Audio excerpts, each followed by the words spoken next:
কি দিয়া বুঝাবো? তাহিরের যে একটা দিন চলে যাওয়া মানে হলো আমার জীবন থেকে চিরদিনের জন্য দিনটা চলে গেছে। কোটি টাকা দিয়েও এই ঘন্টার সময়টা আনতে পারতাম না।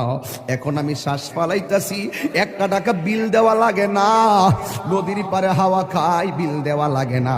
পল্লী বিদ্যুতের ফ্যান বাতাস খাইলে বিল দেওয়া লাগে। আইসিইউতে ঢুইকা গেলে দিনে 50,000 টাকা গোনা লাগে। আমার আল্লাহ যে কত নিয়ামতের বাতাস আমরারে ঢুকাইতাছে, বাইরে কইরাইতাছে, 1 টাকা বিল নেই না। আল্লাহ কয় বিল লাগতো না, শুধুমাত্র তোরা 5 বার আইসা কপালটারে মাটির মধ্যে লাগাইয়া দিবি।